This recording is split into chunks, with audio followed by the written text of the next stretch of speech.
Well, no, let's talk about fucking what you really want to use uranium for. We have, Russia and the U.S. both have a sufficiency of nuclear warheads according to current strategic theory. No, you don't want the enemy to have more than you do. Well, no, because, hold on, because there's two main reasons to have uranium. Or three, if you include, you don't want the enemy to have it. You Right. have it, so, Right. but besides that... One of the best reasons to have it is so they don't get it. All right, so that's one reason. But the two other reasons are, one, to build warheads, but we've got a shitload of those. Two, to power nuclear reactors. I know, when we're not making any nuclear reactors. Because people now... But it doesn't matter. You still keep justifying you justify your candidate selling nuclear materials to our enemy. And you keep saying, well, we didn't really need that much. Are you crazy? We're getting uranium as part of the same set of deals. I don't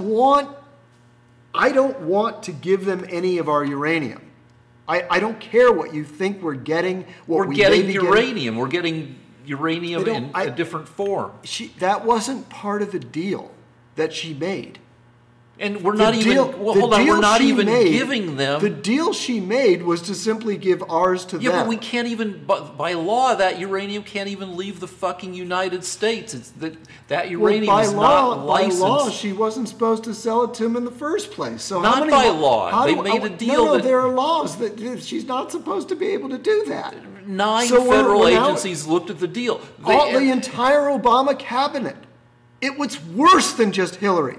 None of that uranium left the U.S. None of that uranium left the U.S. It's illegal for it to leave. It would have if she'd become president. No. And A, that's crazy speculation, and B... It's not speculation. And Russia didn't even give a shit about your U.S. uranium. They wanted the much bigger reserves in Kazakhstan. If you want to be pissed about something, then get pissed that somehow Hillary or the Obama administration was in bed with a Russian company that was working to get the uranium in Kazakhstan, because Kazakhstan actually has significant reserves of uranium, whereas the U.S. doesn't. The U.S. uranium mines don't produce shit. We weren't giving that. The U.S. aid. We don't have much uranium to mine. I've seen statistics that say that we get 8% of the uranium we use domestically from our own mines. I've also seen a number that says 20%, but in any case... Don't wrinkle your forehead. Okay. We don't get that much from our own mines. And that uranium can't leave the frickin' country. I don't believe... Okay, so... I don't know whether it can't leave the country. I just read that in a couple articles. Yeah, I'll have to look that up. And even if it can't leave the country, I don't want it owned and controlled by Russia. Well, you shouldn't be worried about the U.S. No, I'm very worried about that, Rick. Yeah, but you shouldn't be. If you want to worry about something, if you want to take all your arguments about Hillary, yes, whether they're accurate or not, and instead of talking about U.S. uranium, because we don't have shit here. Yeah.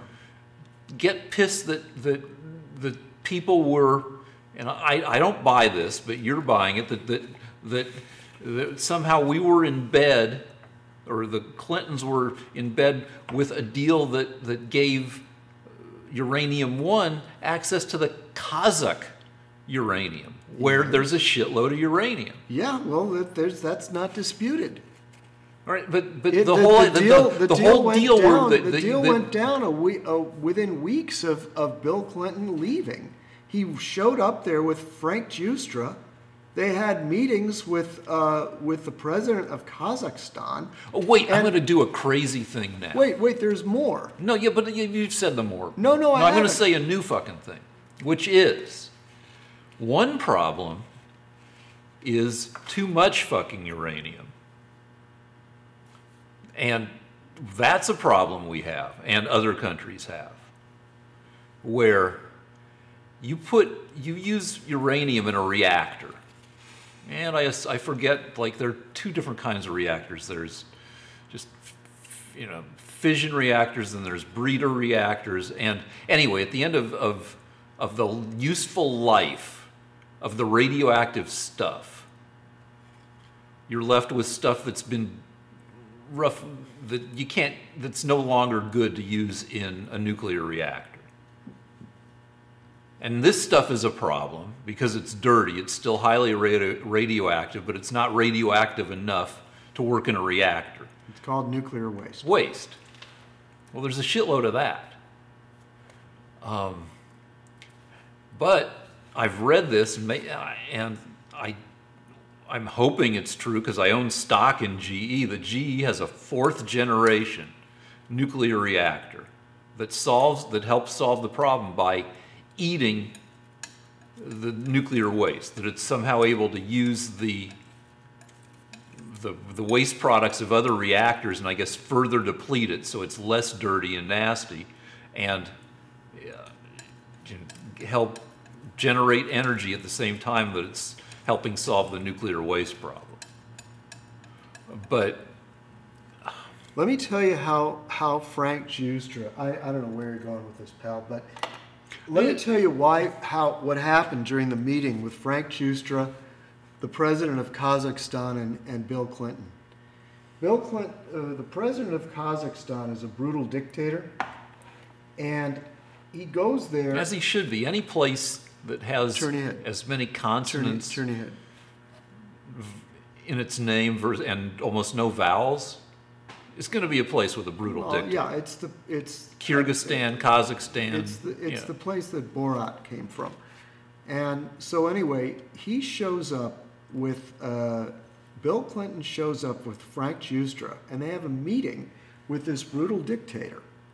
And after the meeting, Bill Clinton says that he thinks that the president of Kazakhstan should be the head of a new human rights commission, and says and praises this guy as a great defender of human rights. And then Frank Giustra gets the deal for all the uranium in that country, and and then the Clinton Foundation gets $140 million. Now, most of the stuff comes from the book Clinton Cash, right? Yes. He's the guy who put together Yes, yeah, but this is what happened. That's what happened. Yeah, but it's constructed by a guy who hates the Clintons. And Well, I didn't. He may have loved the Clintons before he wrote this. No, now, look, when you can't defend your position, you attack the messenger. Okay, well, I'll attack the messenger, but wait, let me attack more people. Like frickin' G.W. Bush holding, the Saudis are not the best guys in the world. And Bush walks around holding hands with the Saudi prime minister or whatever. Well, I mean, everybody gets in bed with brutal dictators. Our current guy, President Trump, has a certain affection for brutal dictators. Well, he never sold 20% of our uranium to the Russians. Or got uranium from the Russians as part of the same deal or part of the same set of deals. It wasn't part of the same deal. No, we get uranium from we get uranium from decommissioned Soviet warheads that we, as part of SALT or whatever other nuclear non-proliferation treaty we signed, they take the nuclear warheads offline, they take out the radioactive shit, and some of it we buy from them to use in reactors. I believe that's with, that may not actually be with Russian ones. Yeah, I think you've got that confused with Ukrainian ones. There are Ukrainian and former Soviet Union. As a matter of fact, I believe that deal was made when the Ukraine gave up their nuclear weapons. Yeah, that was with the Ukraine. I don't think it was with Russia. And so the reason was that after the Soviet Union broke up, we wanted to control the nuclear devices of their former republics. because you don't want a bunch of fucking yahoos with nukes. Right.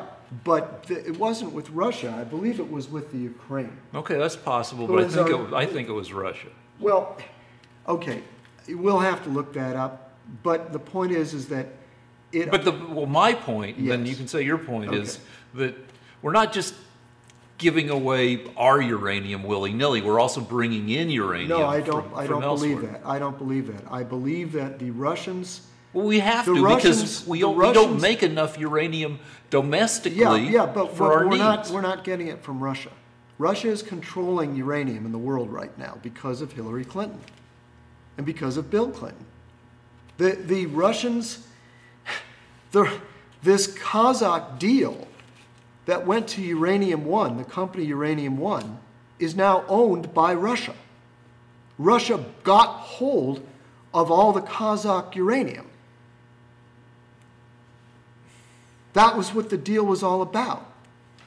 So what happened is your candidate's husband started a foundation that got $140 million to get all the Kazakh uranium over to Uranium One, which was then purchased by Russia.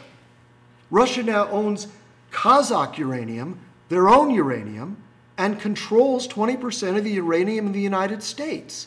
Not 20% of the uranium in the United States. Yes, they control it. I don't know how they're getting it out. No, 20%, not 20. The U.S. only makes 8 to 20% of its own. We only make 8 to 20% of our own uranium, and Uranium One only controls 20% of that. So 20% of 20% is 4%. Well, my understanding, though, is that they're going to keep mining from these mines, and that it's going to go up. That's my understanding. There are better places to get uranium. Well, it doesn't matter. It's our damn uranium. This is just the weirdest thing. You're actually willing to defend somebody that took a massive bribe to sell out their country. Because the way you build it, it seems like a massive bribe. But that's uranium is what you make nuclear bombs now from. We're going kind of. You, all right, hold on. supporting her to give it to them. So now we've been saying the same shit. Do you accept that Uranium One is a company owned by Russia? Yeah. Do you accept that they got hold of the Ukrainian uranium supply? When Frank Giustra went there with Bill Clinton. Do you accept that? I don't know, because I haven't read up on that. That is what happened, I assure you. Strike me dead if Bill Clinton and Frank Giustra didn't go meet the president of Kazakhstan, and that weeks later, all of the Kazakhstan uranium was purchased and controlled by Uranium One, which was then bought by the Russians. You're trying to make the case that Bill Clinton conspired to give Russia control of the world's uranium, and I don't think you can make that case. I don't think he gave a shit. He just wanted the money. And that's what he got. He got $140 million. I don't know that this is... if what I'm saying is true, will you vote for Trump? No. So it doesn't matter. It doesn't matter. If you're so brainwashed. Look at you. You're willing to just support a traitor that's demonstrably accepted bribes, a traitor to our country. You've constructed the situation, but there are other ways to look at it. It's a quid pro quo. They got control of Kazakh uranium because of Bill Clinton. Maybe there was some quid pro quo. Maybe. It's the worst imaginable quid pro quo. All right, we're saying the same shit over and over again. We've staked out our areas. But I got to say that for somebody who you like to call a brainwashed liberal, I have a lot of affection for not nuclear bombs because they just blow the shit out of everything, but all my dads. My real dad flew A-bombs and H-bombs around as part of Strategic Air Command. My stepdad fucking guarded the nukes. And my father-in-law fucking audited the nukes. My family's lousy with nukes. And I like nuclear reactors as one of the better solutions for climate change. And I'm sad that as part of the it's not just conservatives who have some baseless beliefs that kind of go against science.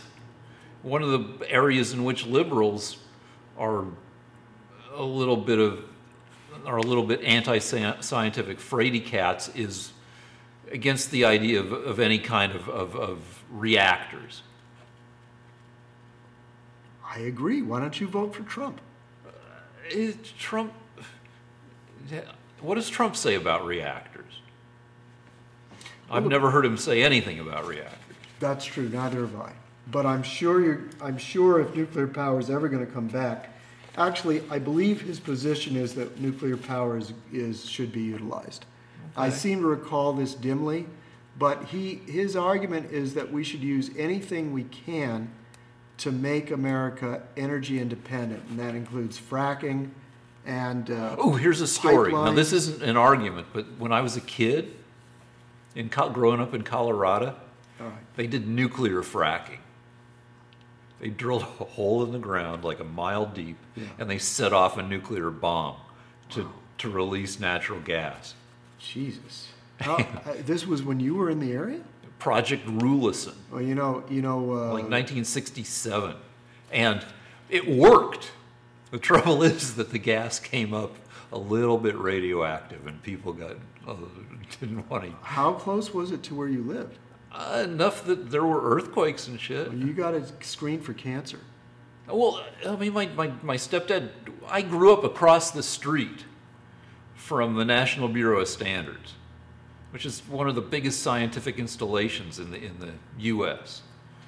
I don't think they were leaking radiation, but we were also 20 miles from Rocky Flats, where they made the nuclear triggers. Anybody within a 10-mile radius of Rocky Flats got a settlement.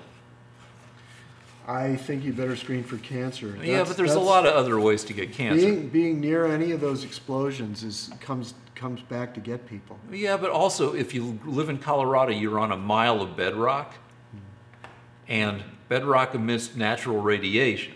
So you're getting nuked anyway just by living in the mountains. I have more to attack you on, okay? Okay. Last week, you made this other completely irresponsible statement that the IRS scandal never really happened, and your argument was, well, the IRS was undermanned.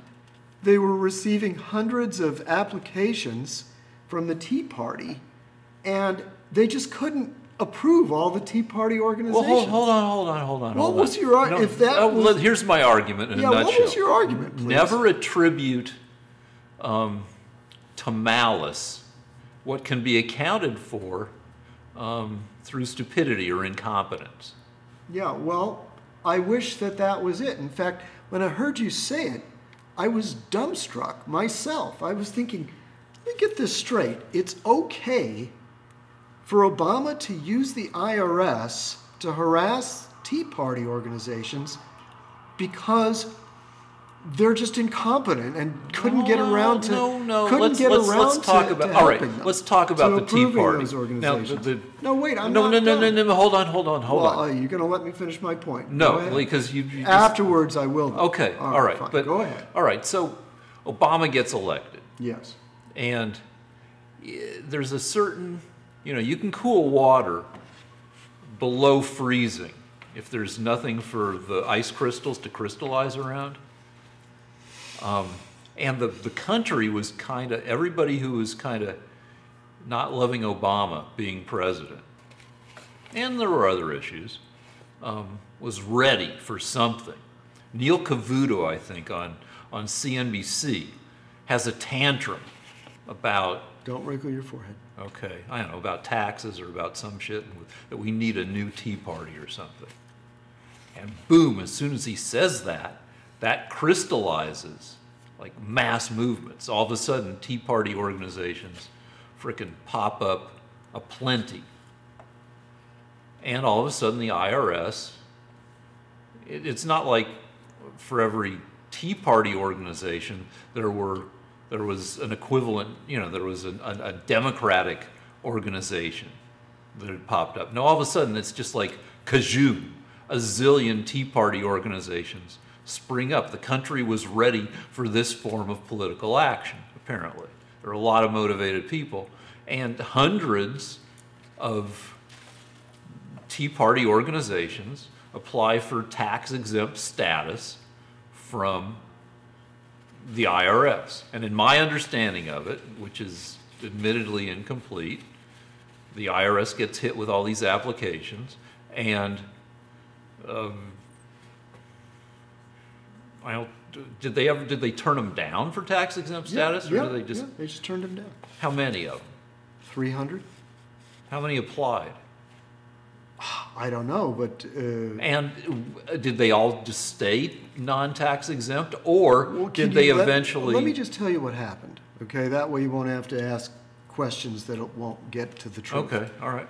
All right, what happened was this. They now have evidence that Lois Lerner, the head of the IRS, was very upset about the Tea Parties because they have her emails where she said that she considered the new conservative groups to be like terrorists.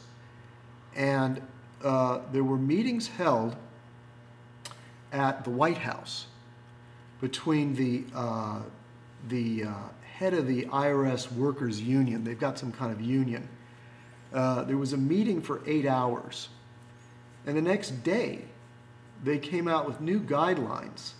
And those guidelines were sent throughout the IRS that they are to give extra scrutiny to any conservative group applying for this tax-exempt status. So they've got it down to the days when it happened. And let me tell you why this was so important. Because, one, the Tea Parties were what caused Obama to lose the midterm elections. Remember, that's when the Republicans took over. Yeah, I know, in 2010. In 2010, yeah, they had this massive revolt. So the Democrats were terrified of the Tea Parties. And 2 years later, the Tea Parties were completely ineffective. In other words, they had gone from the biggest revolution in the history of the country, one of the most massive changes, where the Republicans finally got control of the House after not having that for 60 or 70 years, all because of the Tea Party, to losing the presidential election. And it turned out that one of the things that had happened was, in the 4 swing states of Colorado, Virginia, Ohio, and Florida, all of the Tea Parties had been shut down. They wouldn't let them get their tax-exempt status. So they couldn't afford to organize for Romney. And not on what basis did they not get there? Well, let me tell you how it worked out. You see, but they had to be turned down for some reason. Oh, well, they had to give them a reason. Let me explain how it worked, okay? I'll tell you how it worked, because I know exactly how it worked. Any group that had the name pro-Israel, or anti-tax, or religious sounding, anything that sounded conservative, was to be come under scrutiny. And what that means is this. The IRS sent letters to these people saying, we're not going to give you the tax-exempt status. We're not going to give it to you unless you answer a few questions for us. We want all of your emails. We want the names of all your donors. And we want to know what literature you're reading, what the minutes are of your meetings. And afterwards, well, first of all, a lot of people got scared by that. Like, what the hell's going on? They want to know everything about us? They want our email chains? No, I'm sorry, I'm not finished. By breaking this up, you make it sound, you diminish the importance of it. They wanted their email chains and the names of their donors, but that wasn't the end of it. Once they got a hold of these organizations, they audited them. They audited all of these Tea Party organizations. They audited them 10 times more than they would normally audit them. But that wasn't the end of it. Then they located their donors, and they audited them. Have you ever been audited? Yes, I have. In fact, I was audited the year that I registered as a Republican in this neighborhood, and the guy that was registering me said, you know, hey, you're pretty unusual being a Republican registering in this neighborhood. And that was the year that Obama was already president. And that year I happened to get audited. Coincidence? Well, but the point. So you've received correspondence from the IRS. Yeah. You know how they work. Look, that's not the point. But maybe it is. What are you getting at? They took all these Tea Party things and they audited them all. And furthermore, wait, they had plenty of time and competence to deal with it. Let me tell you how it worked its way out. They managed to prevent any of these organizations, or the majority of them, from getting their tax exempt status until after the 2012 election. And then the only way that they finally gave these Tea Party organizations the status that they wanted was they had to go to court. And the Tea Party had to actually fight them in court. And even up till 2016, the IRS was still fighting them. All right. And the way they finally got the status was that a judge ordered the IRS to give them tax exempt status. This seems like something so they had plenty of time to fight.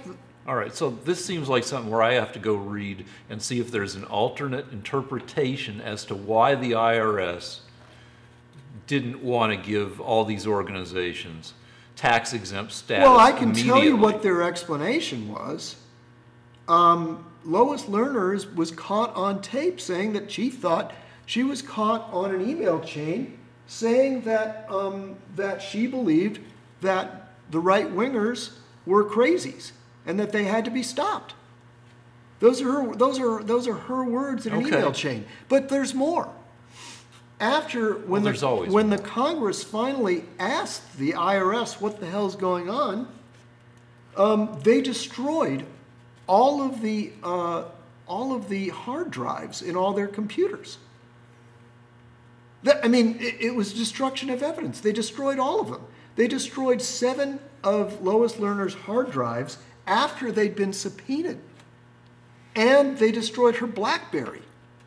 And then she took the 5th and was forced to resign. All right. No, wait a minute. No, because you're saying a lot of stuff that we've been over to some extent. Are you and by the way, Nixon was forced to resign because he threatened to use the IRS against his political opponents. You're willing to vote for a guy, you voted for him twice, that used the IRS to harass his political opponents. If I go online and I read like 8 articles, I'm going to find 3 or 4 or 5 or 6 articles that explain the legitimate concerns that the IRS... Now, the IRS may have handled it incompetently, but there were legitimate concerns that I don't know because I haven't read the shitload of them. I'll tell you what, Rick. You're the smartest man in the world.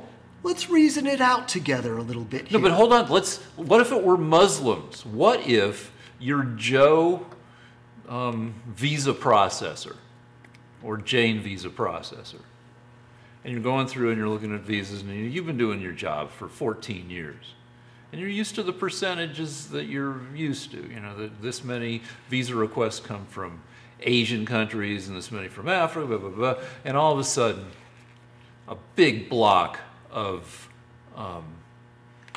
a statistically unusual block of visa requests come from Arabic countries, like, you know. Okay, forget the Arab countries. There's an answer for what you're getting at. The guy that was in charge of giving 501c approvals said that he had never been ordered in the 40 years he'd been working at the IRS. He had never been ordered before to send these up to other parts of the IRS to be scrutinized. He said it was completely unorthodox. Unorthodox, but also unprecedented in that all of a sudden you have hundreds of these organizations, all with very similar political orientations, all of a sudden just applying for tax-exempt status, which raised some red flags in the IRS, and I would bet you some of the red flags were highly legitimate and some of them were questionable. What would be a legitimate question? There are, the IRS is in charge of determining what is a tax exempt, what can be a proper tax exempt organization, and what can't be. And I don't know the exact rules. Well, why is it that all the liberal organizations got approved? There were a lot of liberal organizations, and they did just. There weren't a lot of. Proportionally, there were. It was just a huge block of Tea Party organizations. But there wasn't even 10%. No, there were three liberal organizations were denied, and 300 conservative organizations were denied. Maybe that's close to the proportion. No, it had never been done before. It was completely unprecedented. But it was unprecedented that hundreds of Tea Party organizations all applied at once. It actually wasn't, because the Tea Party organizations weren't titled Tea Party. But they all had similar. The guidelines. They all had similar political orientations. Well, what the guidelines were, what the IRS agents were told to look for, was any organization that looked like it supported Israel, or was critical of the Obama administration. If an organization was critical of the Obama administration, it was to be singled out for more scrutiny and not given a 501c3 status at that time. And you can look that up. Okay, but all right. Now I'll buy some of your stuff, but we're reaching the. I mean, we've already passed the point at which people are interested in this stuff. No, hold on. I'm interested because I can't believe that this means nothing to you. I'm fascinated at how desperately you're willing to argue that your guy was perfectly reasonable and honest and fair, when he's obviously using the IRS to impose a kind of I don't know that dictatorship. Obama is directing the IRS to do this. And I don't know if it's malice or if it's freaking out. Like I love my saying that it could have just been it couldn't have been 100% malice. It's also some percent incompetence or freaking out. No, it wasn't incompetence, because they went to court. At a certain point, the lawyer would have just said, table this. Listen, Let's hold on. Their lawyer would have said, this is just incompetence, Judge. They fought for 4 years. This is session 6. Let me go read some shit, come back during session 7. If I'll find some stuff that supports me, most likely, because generally partisan arguments ignore parts of the big ball of facts. But if I read a bunch of articles and there's nothing that supports my point of view, then I'll give you that.